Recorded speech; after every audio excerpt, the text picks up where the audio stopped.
Namo Buddhaya.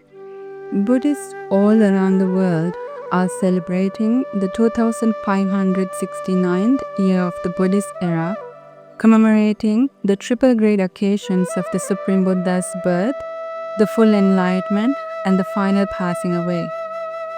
The Buddhist era of 2569 has been counted from the Supreme Buddha's final passing away, so called in Pali Mahaparinibbana, the great passing away. Devotees, many are born to this world, but a few make a difference, and a fewer still make a lasting impression. More than 2600 years ago, a special event occurred in the world on a full moon day. Prince Siddhartha, the son of King Suddhodana and Queen Mahamaya, was born at the royal garden Lumbini in Kapilavastu. His first steps were greeted with lotuses that blossomed from beneath the ground, and his first words spoke volumes of greatness to come. Akko hamasmi lokassa, jetto hamasmi lokassa, setto hamasmi lokassa, aimantima jati, natti dani punabhavo. I am the chief in the world. I am the best in the world. I am the foremost in the world. This is my last birth. There will be no more rebirth. This was not a cry of arrogance. It was a proclamation of the profound potential of awakening that lay dormant within him. Among luxuries one could only dream of, Prince Siddhartha grew to be a fine prince, the heir to a universal king, a wheel-turning monarch. He was married to the world's most beautiful and most virtuous woman, Princess Yashodhara. Devotees, at the age of 29, the sight of an old man, a sick person, a corpse, and wandering ascetics triggered within the prince the spark of wisdom that would one day shed light on the darkness of ignorance that surrounded the world. Shocked by the realization that every birth ends with aging, sickness, and death, the prince began to contemplate on the utter futility of life. He recognized that despite his royal status, he was not exempt from the universal truths of aging and death. This realization greatly troubled the young prince. Steadfast in his resolve to liberate from the mass of suffering that engulfed the world, Prince Siddhartha renounced all luxuries and became an ascetic and embarked on a quest to find a solution to the puzzle of life. He set out to search the truth of life. So after leaving the palace at 29, Siddhartha Bodhisattva did not take an easy path. He sought out the renowned meditation teachers of his day, Alara Kalama and Uddhakalama Putta. He mastered their teachings quickly, reaching the highest states of jhana known in their teachings. But still, he felt unsatisfied. He reflected, this Dhamma does not lead to disenchantment, dispassion, cessation, peace, direct knowledge, awakening, or nibbana.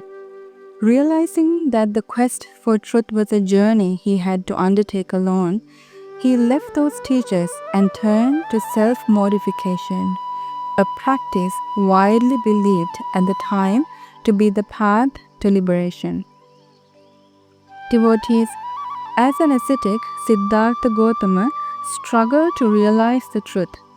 There weren't anyone to teach him, to help him, to guide him, to look after him, to share his pain, to listen to his pain.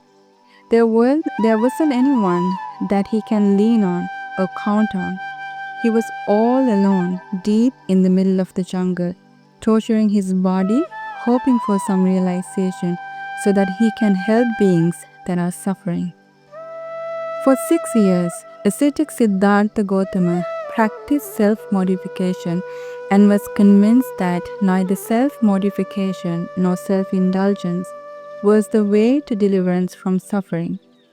Having abandoned the two extremes, ascetic Siddhartha Gautama chose the middle path.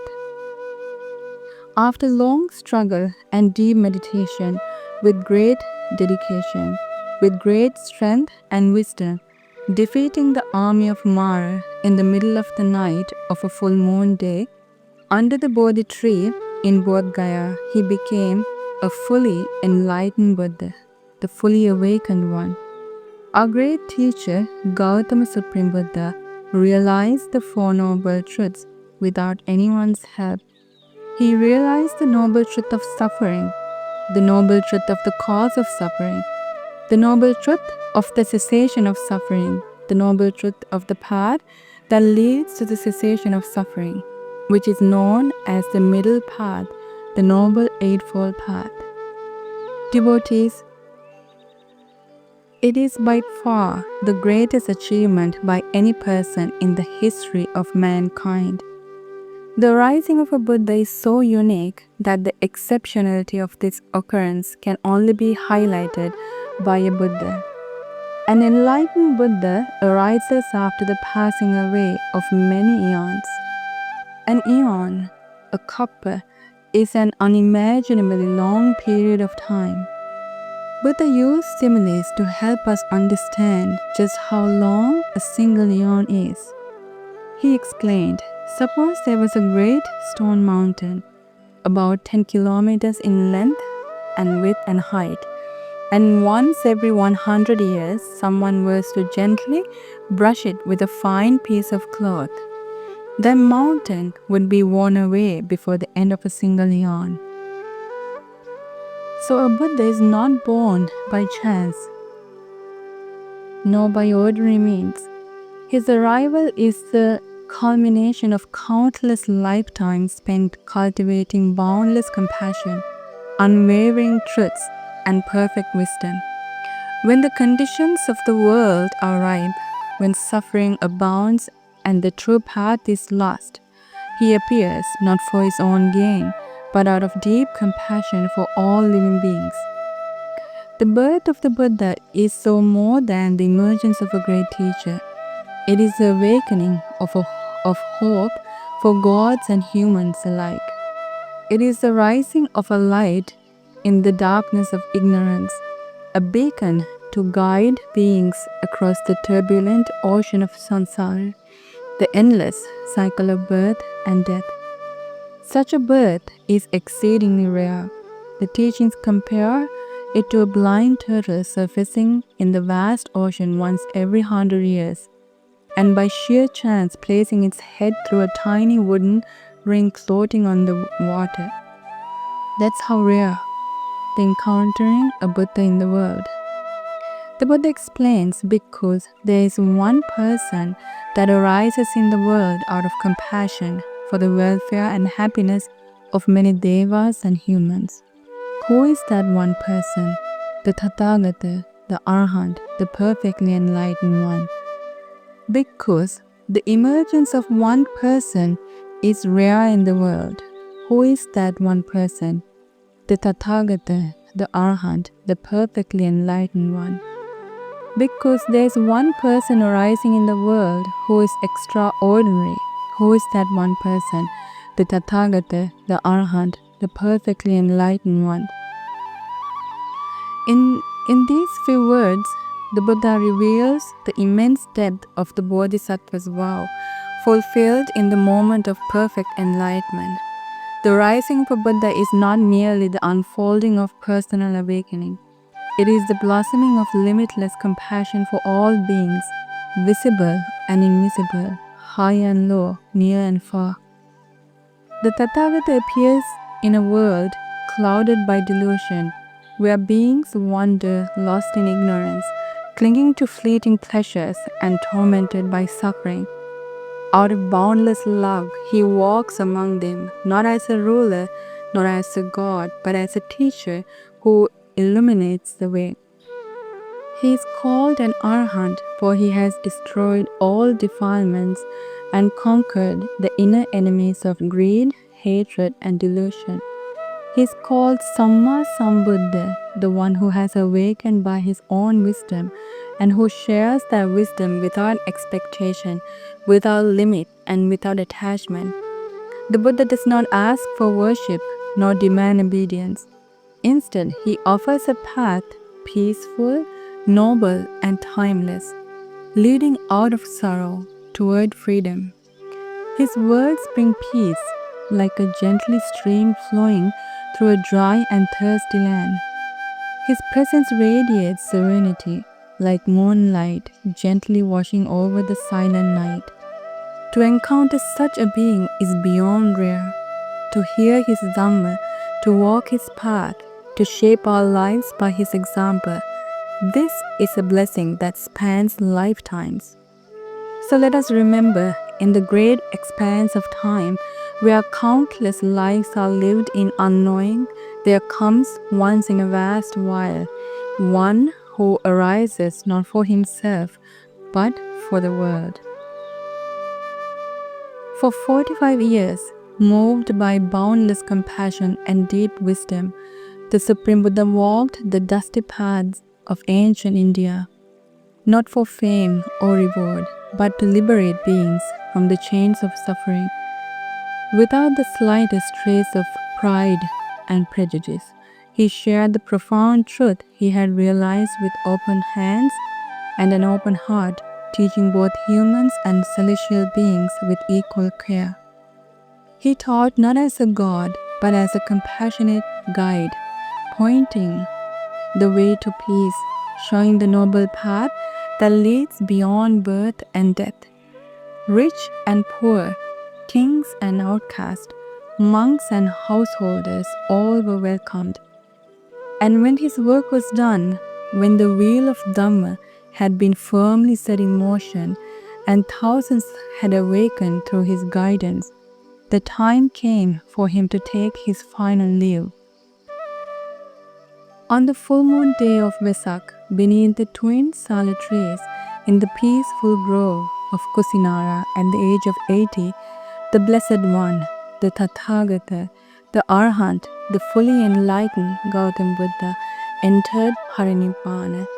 Just as a flame, having no more fuel, quickly flickers out, so too did his pass beyond all suffering into the eternal peace of Nibbana, the ultimate freedom, the unshakable happiness that lies beyond birth, aging, sickness, and death.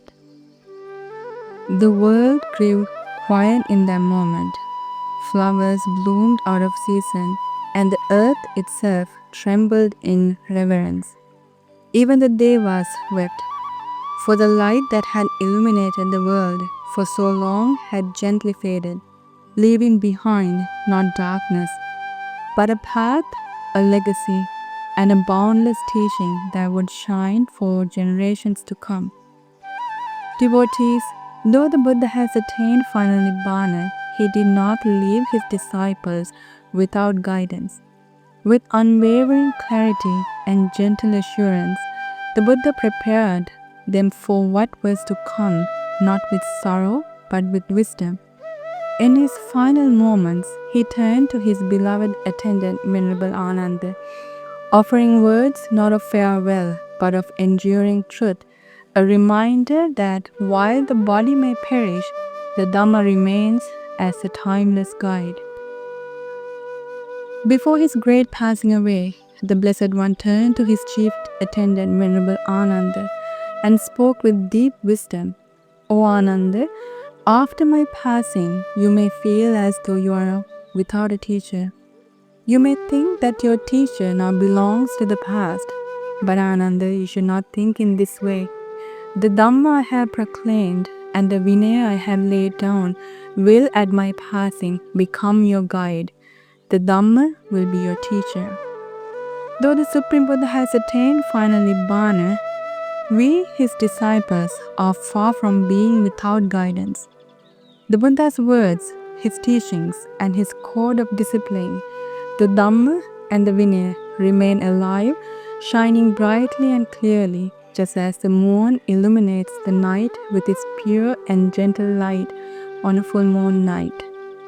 On that momentous day, as the Brahma beings from all the Brahma realms and the heavenly beings from the celestial worlds gathered to show their final respect to the Blessed One, offering divine flowers, fragrant incenses, and sweet celestial music, the Supreme Buddha addressed Venerable Ananda in a voice filled with serene wisdom. Never before has the Tathagata been honored and worshipped in such a way. Yet, Ananda, any monk, nun, or lay follower, whether man or woman, who practices the Dhamma properly and perfectly fulfills the Dhamma, he or she honors me and offers the supreme homage. Therefore, Ananda, let it be clear that the true homage to the Buddha is to dwell in the practice of the Dhamma, to live it and perfect it in one's life. In these final words, the Buddha directs us to the highest and most profound way of honoring him, not through ceremonial offerings alone, but through our own diligent practice and realization of the Dhamma. The true homage to the Supreme Teacher lies not in lavish rituals, but in walking the path he has shown us with unwavering serenity and resolve. As we recall the final words of the Tathagata, let us remember his parting advice to his disciples. Handadani bhikkave amantayami vo vayadhamma sankara appamadena sampadeta. Because I will address you for one final time.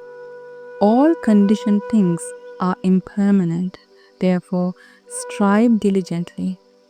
These words, spoken with profound wisdom and compassion, remind us of the fleeting nature of life, of the transience of all these things. It is in striving diligently, mindfully, humbly, and with deep effort that we honor the Buddha's teachings. The final Nibbana of the Buddha is not an end, but a reminder that our path towards liberation remains ever open, ever bright. As we gather to commemorate the triple occasion of the Buddha during the auspicious Vesak month, may our hearts be filled with deep reverence and gratitude. Let our utmost homage be offered to our Reverend Gautama, the Supreme Buddha, whose birth, enlightenment, and final passing have illuminated the path of wisdom and liberation for all beings. On this sacred occasion, may we honor the Buddha's unparalleled compassion and boundless wisdom, and may his teachings continue to guide the world towards peace and true happiness. As we reflect on this profound legacy, let us be diligent in our own practice, cultivating the virtues and wisdom he has bestowed upon us, striving to live in accordance with the noble path he revealed. Namo Buddhaya.